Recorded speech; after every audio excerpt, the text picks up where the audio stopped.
Hello, this is Julian with Coffee Reviews, and today we'll be reviewing the Duwencho Natural Processed Ethiopia from Wes Ngopi.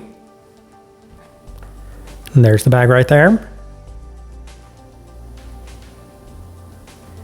And Wes Ngopi, based out of Shah, Malaysia.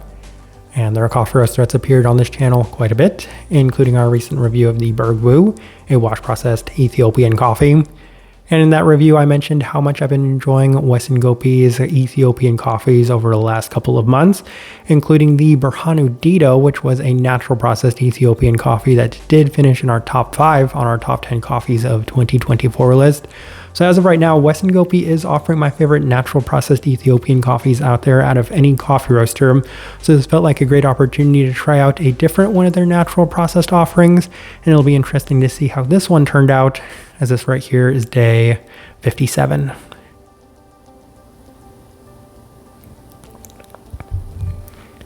And recipe we went with for this coffee was our standard recipe at a 16:1 water to coffee ratio. Brewed at 96 degrees Celsius, about 205 degrees Fahrenheit. And I like this one best through the V60, which indicates a more medium fine grind. Roast profile for this coffee. This one continues to be on par with a lot of the coffees that we have reviewed from Wes Ngopi, which we continue to highlight as being on the moderately light side of things, as they're not necessarily overly light, especially relative to when we first tried them. But even then, they are definitely still on the lighter side of things by most standards and metrics. With all that out of the way, let's go ahead and start discussing this coffee. Day 30, first impression, and we did opt for the V60, and the beans are notably light for a natural processed coffee, so we do include a photo of the beans in each review that we do have, and it was just kind of interesting when we did pick up the beans, seeing how light that they were, which does continue to indicate that this coffee roaster, it's still on the lighter side of things, but there was a slightly fermenty aroma to the brew itself that wasn't translating to the cup, as that's the same experience we had with the Farame. And it is still notably cleaner relative to the average natural processed Ethiopian coffee. Not quite as clean as some of the other Wes Ngopi naturals that we have reviewed in the past, which of course does include that Buna Amrach, and then the Ngise Gameto, which we haven't reviewed yet, but is another natural Ethiopia from Wes Ngopi I had that was a bit cleaner than this one, as it did present itself in a bit more of a red fruit forward sense, which was a little concerning to me. Now, going into this coffee, I did see the notes having a lychee and strawberry descriptor on there, which usually would scare me off purchasing most natural processed coffees. But given the extremely positive experiences I've had with this coffee roaster, I decided to roll the dice, and having it present itself on this first day wasn't necessarily ideal for me. It's going to be interesting to see if that was an ever-present quality within this one. As on day 33, we opted for the Chemex, and it was a bit less clean this time around, as there was a notable bit of graininess to it, which was pretty interesting for me, as it's not something that I experienced on the first day. Fermentiness also a little bit heavier, especially relative to the earlier days, but there is a slight bit of peachiness peeking through at the tail end, showing that this coffee did have some very nice potential. So I said, this coffee is going to go in either one of two directions. I'm either going to feel that opening up, and this coffee is going to skew very nicely into a cleaner sense, or it's going to be overtaken by a lot of those red fruit qualities. We'll see. Day 36 through the April brewer, and the coffee does continue a very slow climb in the right direction, as it's offering less of the graininess, less of the heaviness, a predominantly red fruit dominant sense, especially in terms of the berry qualities. But in addition to that, there's a red florality to this one, as well as I think they have something along the lines of a rose note listed on here. Definitely makes a lot of sense. There is potential from the peach presenting itself once again, as it seems like it's just naturally progressing in the direction that I was hoping for on it. Day 39 through the V60, and there are some struggles with this coffee in terms of the consistency, as it is continuing to offer that fermentiness in that classic, well, I should say much more modern natural Ethiopian sense. The listed lychee is quite prominent with plenty of the red fruit, so I was still kind of interested to see which direction this coffee was going to go. Day 42 through the Chemex with our standard recipe, and it's a bit better, as it feels like this coffee might honestly just require some additional time to settle, as it's a little less in terms of the heavier natural qualities and a bit more of a cleaner red quality to it. So that meant to say that there isn't as much of the fermentiness and heaviness to those red tones, but they're still there. Notably less intense overall, with the peachiness still at the very end, and it's been like chasing something that I really want to get out a lot more from this coffee, that peachiness that I continue to just experience at the tail end of this one.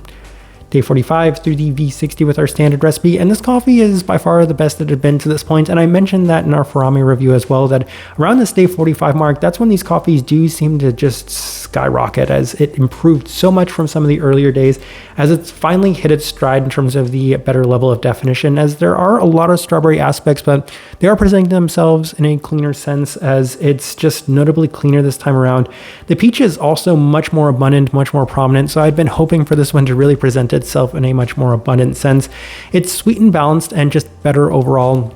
And what's been interesting about this coffee is most of the time I would adjust the coffee in one direction or another. So I would either push the coffee or I would go a little bit lower on the extraction adjustments of this coffee. But this one, I had a feeling that I just needed to stay the course and this coffee would naturally open up with time. And that seems to be the case, as I do imagine that had I pushed this coffee, it would have been a bit too heavy. And had I gone the other direction, then it would have probably skewed some of the things that I was looking for in this coffee.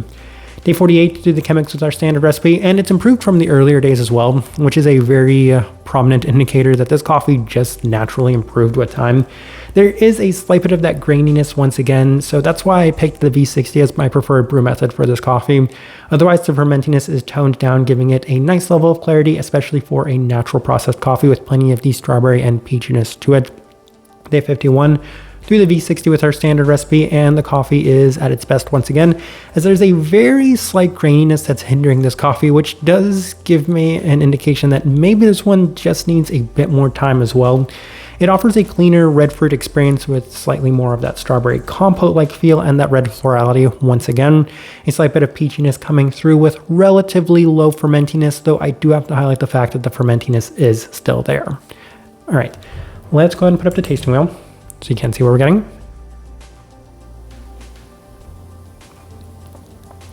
And we have a handful of level 4s. So we'll start with the cleanliness level 4. That might be a slight bit generous for this coffee. It is cleaner than the average natural processed Ethiopian coffee. And maybe by the end, once we pass that day 45 mark, I said very low side of the level 4, very, very high side of that level 3. And when I made this tasting wheel, I feel like it was having a good day in terms of the cleanliness to it. There is that fermentiness that hinders it ever so slightly. Even then though, I think I could justify that level 4 mark, so that's why we put it there, and I'm waffling back and forth as to whether I feel happy with that, but I'll say in the moment, it felt right. Move on to the level 4 for the finish and sweetness, and I'm very happy with both of those. I always say I don't want those to be overbearing, especially when it comes to a natural processed coffee, though none of the Wes Ngopi coffees I've ever had have been overbearing in any sense, especially when it comes to qualities that I'm not necessarily looking for. And I've already mentioned that red fruits in notes often scare me away from coffees, but this one right here, even with that, it kept it at bay. It didn't reach the overbearing sense, so I'm very happy with that, especially with both those scoring there at the level 4. And the sweetness for the coffee exclusively comes in those fruit qualities, especially in terms of those red fruit qualities. So definitely a lot of strawberry sweetness. This one a little bit jammy at the same time, still just cleaner in general. So level 4 where we put that. Florality, level 4. Mentioned, I think that there's a rose note on here, and given that the entire theme of this coffee was much more red forward, that makes a lot of sense that that was present within this coffee. A lot of florality to it, and I would fully expect this to be maybe a little bit more of that perfumey florality, but given that this coffee always did seem to skew a lot more on the red side of things, it was a bit more on that slightly rose side of things. Berry fruit, level 4, and I would always hope that the berry fruit in a coffee like this might be a little bit more on the darker side of things, specifically that blueberry-like tone. But this one right here, it was certainly presented in those red fruits, so those lychees and that strawberry, but most predominantly that strawberry, which was the most present and consistent component throughout the entirety of this coffee, which, unless it's presented in an exceptionally clean sense, it's not necessarily my favorite note within a coffee. So level 4 where we put it, and it's certainly the place it belongs within this tasting wheel. A couple of level 3s. We'll start with the acidity level 3. I keep going back to that when it comes to Wes Ngopi coffees.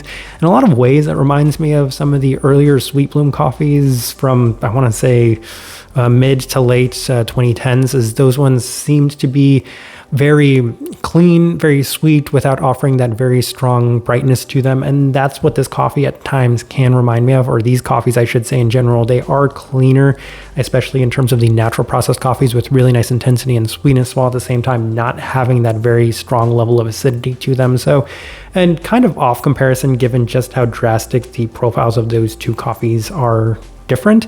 But even then, it's just a lot of the overall results of those coffees being similar in that sense for me. And then the other thing at that level 3 mark, we have the stone fruit. I really wanted that peachiness to come through a lot more within this coffee. It continued to just be present at the very end, like it was tormenting and teasing me, saying, I'm here in this coffee. You're going to need to work to get the best out of this one to get a lot more of that peachiness. And it's there. I just couldn't get more of it, unfortunately. So level 3 where we put it.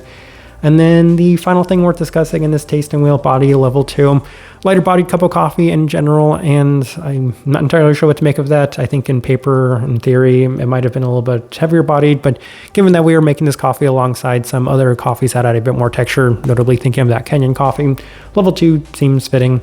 So as I'm looking at this tasting wheel, I do think it is a pretty good representation of what I was getting from this coffee. All right, so my overall thoughts and impressions of this coffee. For starters, it wasn't quite as good as the Berhanu Dito. I mean, that one was definitely a very enjoyable coffee, especially given that it ended up on our top 5 of our top 10 coffees of 2024 list.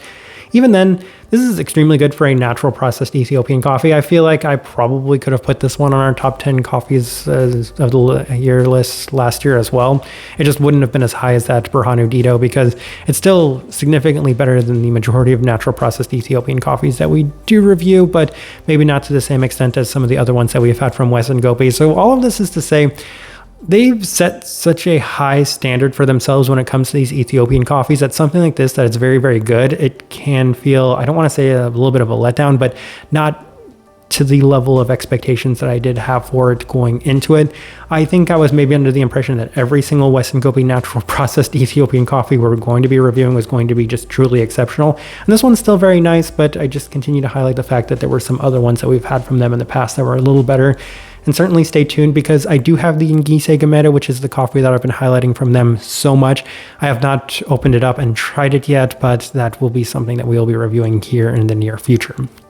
Type of person I would suggest this coffee to, if you do like your cleaner natural processed Ethiopian coffees, especially ones that do skew in the red fruit sense, this one's ideal for that. It offers everything that you would look for in that specifically, especially given that the strawberry aspect is by far the most prominent aspect in this coffee throughout the entirety of it, and it does present itself in a sweeter and cleaner sense without being overbearing, so that's certainly the best direction I can point somebody towards on this one, and also the best way I can leave this review. If you by chance had an opportunity to try this coffee, I'd love to know your thoughts and impressions of it as well. If you're enjoying the content, give this video a like, subscribe if you're not already subscribed. This right here has been a review of the Duwencho Natural Processed Ethiopia from Wes Ngopi. Thank you for watching.